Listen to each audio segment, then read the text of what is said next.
What's up guys, it's your boy Killer App here with Hip Hop Science, and this video has been a long time coming. Joyner Lucas's top 10 fastest verses. I'm sure you guys all knew this was coming because I've been trying to do this for a long time now. But like Joyner Lucas, for those of you who don't know, is probably gonna blow up in the next few years, like beyond what he's already blown up to. But like, I was praising this guy since like 2014 or 2015 when I first heard of him, and I was just like, yo, this dude's gonna be big. I remember very distinctly being at a party and like talking to these two random dudes about hip-hop and being like, this guy is gonna blow up, watch. And then now here we are. I'm Not Racist came out, which blew up, went viral, top 10 and trending on YouTube.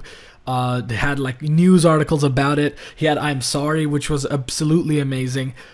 He released all his various remixes, which just blew everyone out of the water. I mean, the guy's just, well, personally, he's probably my favorite modern rapper. Although sometimes he can be a little corny, a little bit. I use that word very loosely because I don't quite know what it means, but I think some of you may understand what I'm talking about. Just sometimes his personality seems a bit like that, but at the end of the day, he's a phenomenal rapper, and he also likes to rap fast, so that's what this is about.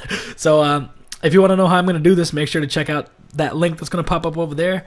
But without further ado, we're about to jump into number 10 of his top 10 fastest verses. Let's go. When we put my life in this shit, pack a maggot, we can get a cracker like it. Back when I was trying to make it happen, having nothing, I've been trying to rap. And if that doesn't happen, I'ma stack it till I turn a packet to another packet, till I stack it up and cap it big enough to put a fucking bomb inside, to blow flames on a fire, breathe the dragon, Bin Laden, ain't got shit on. And at number 10, we have Jumanji, hitting 9.1 syllables per second. This song has Busta Rhymes on it, so you already knew this was going to be a chop fest, just people going crazy. I mean, it's not actually that fast at the end of the day. Something you'll notice is that Joyner Lucas, on average, while he does tend to rap fast, he doesn't really delve into that chopper realm very often, if at all. So that's something to watch out for, because I think you'll be surprised at some of the speeds you see. But in any case, this song, just a great and very fun listen. It's just the monkeys and the freaking beats and the whatever. It actually reminds me a lot of a Tech 9 song. It's called Sinister Tech. It was off of, I think it was Angelic. It was really old, but so fire, very reminiscent of that track. And Busta Rhymes obviously has a fire verse on this too. You might see it in the Busta Rhymes top 10 video, which I'll eventually drop. So yeah, all in all, just a fun track overall. So yeah, let's get on to number 9. Only reason I'm not on top is cause they ain't heard of me yet. I get it and go, and put it you niggas at hoes and surgery rest, and get ready to blow. I better than level the most. I murder these steps in emergency jet.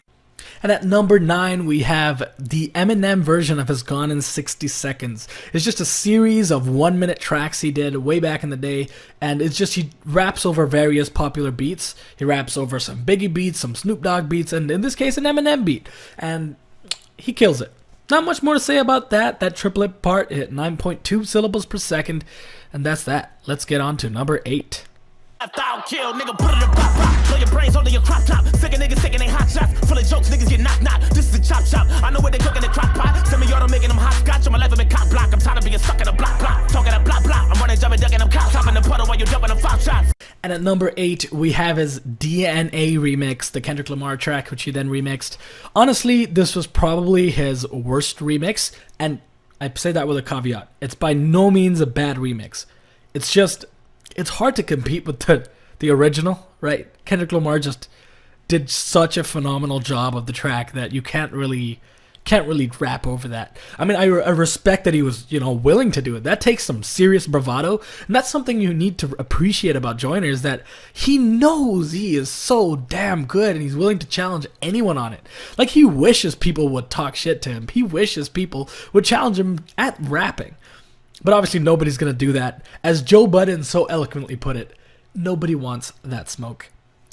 I don't actually know what that means. If someone could explain what it means to want smoke, I don't know. Let me know in the comment. That's completely irrelevant, but yeah.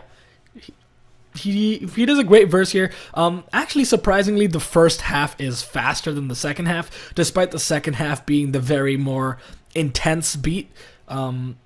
It's just how it turned out. The beat was faster, and he rapped at the same speed as he did in the second half in terms of the rhythm, so it ended up being a higher syllable count overall. So that's that. Let's get on to number 7. Ass a couple kids. I've been on Animal Planet. I got my hands in the fan. I'm a cannon again. And nobody gonna hand me a Grammy. God damn it, I barely don't even wanna hear what they planning. I sit in the pen again and I blend with the hammer. The man with the planet. You looking at the man in the mirror. The man with the killer. The driller nigga shit in the building. I hang with the realers. Really while I handle my business again and I get it. I gotta get it. Damn it, I did it. At number 7, we have Kill the Panda, aka the Panda remix, the original Designer track that went viral. Joyner, this was like one of the first tracks where the mainstream really started to pick up, you know, on Joyner. You know what I mean? Like, cause Designer shouted him out in like a video, and like the people were talking about it everywhere. This is one of his first showcases to the world of just what a ridiculous MC he is. He went over that beat and just destroyed it. He flowed like a monster, and it was just incredible. Hitting actually 9.67 syllables per second while doing so. So, I feel like this was like the very start of it all, right? His remixes, but it was also kind of like Joyner saw his opportunity to kind of pick up the low-hanging fruit, so to speak, because he picked a beat over which no one had really rapped well before, if that makes sense. Like Designer's version, I love it. Like I enjoy the energy, I enjoy the flows and whatever, but it's just not much of a like a lyrical display or like a technical display. He just has a cool flow and he kind of screams. It was just enjoyable to me. But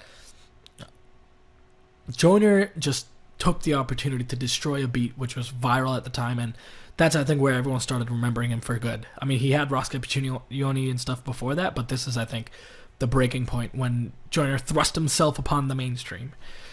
But yeah, let's get on with it.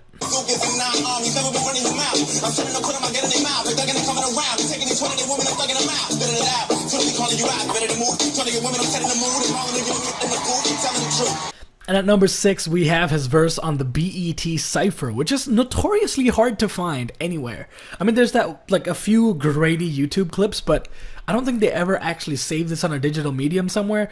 I'm sure it's somewhere in the BET archives, but we can't find it very easily. In any case, this is basically the first time anyone heard of Joyner. I know I said the Panda was when he first kind of made himself known, but this is the time anyone even got to see him, and man, did he kill it.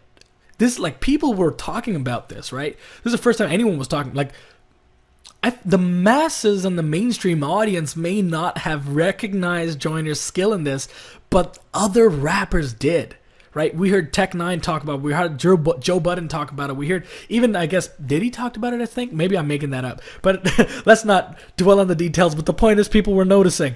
And that's just, I think this is where it all started.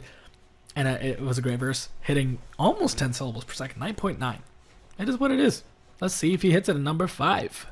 None of you niggas half far. You running coming for me, but you never could last long. You don't mean nothing to me, and I come with some shit that I make you niggas bumping to me with a couple of weapons and be afraid to get a poppin' out of ducking and dipping. I mean, what's up with Number 5, we have his Mask Off freestyle.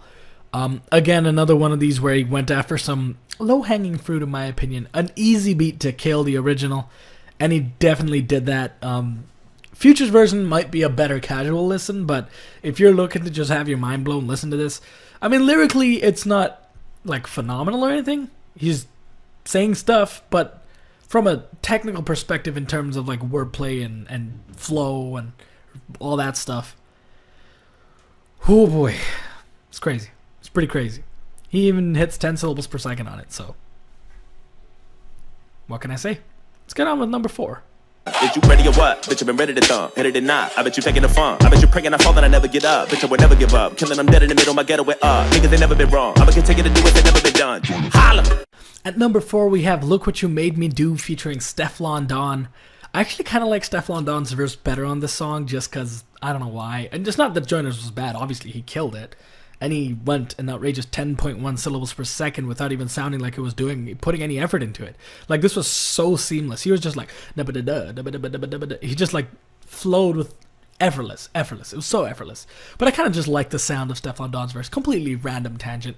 But yeah, the whole project was actually quite good. If you guys haven't listened to the 508, 507, 2209 mixtape, check it out. I hope I got that right. It'd be embarrassing if I just did it off top and got it wrong. But in any case, number 3. You a little sentimental nigga in the ghetto when I'm spitting on the level when I'm sitting in the middle when I'm tripping independent. I go head up on a mission. I go heaven and invent an aberration. Gotta get it for the critics. Hitting a crazy 10.8 syllables per second on Legendary. This is like quite the old track. It's like 2015 November or something. He this is, if you guys listen to the whole verse, you might notice this is kind of bits and pieces of that Mask Off freestyle. He just does it faster. So yeah, no surprise that it goes 10.8 syllables per second. Not my favorite verse though, to be perfectly honest. It's kind of just meh. So let's move on to number 2. Lifting out my back to the wall and I'm back to the zone, I'm in the twilight. If you ever get a minute, tell them other little niggas I've been winning, I've been doing it from hindsight. Don't you ever get dependent on my level, never settle on my rubber, don't you ever get on my mic. And you ever been a kid, been a winner by the niggas independent, I'm an enemy in the limelight, rhyme like I'm like swish, swish. Woo. Here we have Joyner finally breaking into the chopper realm with 11.07 syllables per second on Say Hello to Adele. Crazy track. Honestly, I didn't expect this when I was first listening to this track. It's just you know, that thing that just caught me off guard. And then the whole video is kind of weird. He's like doing brain surgery on himself or something. I don't know what's going on, but it's a cool song to listen to. The beat's kind of cool and surprisingly catchy. The whole hook and everything. It's fun. Not much more to it, but I did notice, like, this is the first time I heard him go super fast. Like, obviously 11, that's like the cutoff. You're a chopper at this point, but he didn't. It was a little bit sloppy if you listen very carefully. Like, anytime Tech goes 11, which he does a lot if you watch my Tech 9 video, it's like much clearer. That's one thing I'll say. Like, when Joyner goes this speed, he can tend to be a little slippery. But I think he might have like some saliva issues, who knows. But we'll find out just how clear he is on number 1, which I'm sure none of you are going to be surprised by. Either that or you're living under a rock, I'm not sure. Let's check it out. Why y'all niggas wiggity whack? Get a nigga in the back, right in the middle of the patch. I'm in the river to chat. None of you niggas in next. All of you niggas are back. Coming to get in the cat. Fucking a bitch in the wet. Give me a moment to fall. I'm gonna fit in the car. I can do better than yours. I can be ready to brawl. I can be setting it all. Nobody wanna be hard, but be ready for war. Tell me who ready for more. Joyner. And here we have it, the one you've all been waiting for, Sriracha, on which he hits 13.5 syllables per second at his top speed. Now, this is a little controversial in my opinion, to me, because I think he was not intending to go this fast and just happened to rush on a few of those wiggity whack, because the thing is, it sounded to me like he was rapping initially on a 16th with a 5-beat pause, or a 1-beat pause, given it's a 7. Anyway, I'm rambling, but the point is, I think he actually rushed into a 9, which is completely understandable because he's trying to get this out as fast as possible within the time allotted to him. And especially on the part that says, better get ready for more, he really pushes into that 9 slot. And that's why I'm just like, well, at least for that line, I have to give it to him, 13.5 syllables per second. But you notice what I was talking about? The little slop? I don't know, maybe it's just me, but it was a little sloppy. Nonetheless, crazy fast. Let me know who I should do in the comments below. If you like this, make sure to hit the subscribe and like button. Well, like and subscribe. Whatever order you choose it in, as long as you also press both buttons, I'm fine with it. Yeah, let me know who I should do next. I'm going to try something different with Busta Rhymes, actually. I'm going to try to do it like a quick video with no context, no talking, just like the songs and the speeds and this, you know, actually, yeah, just the songs and the speeds. I'm not even going to do the formula and anything. I'm just going to show you and see how it goes. So that's one thing I'm going to try out. Let me know how you feel about that. I should probably have left that in the comment of the actual video I'm releasing, huh? So you can choose to ignore everything I just said, or you could just hit the subscribe button and be done with the day and get out of this video because it's done.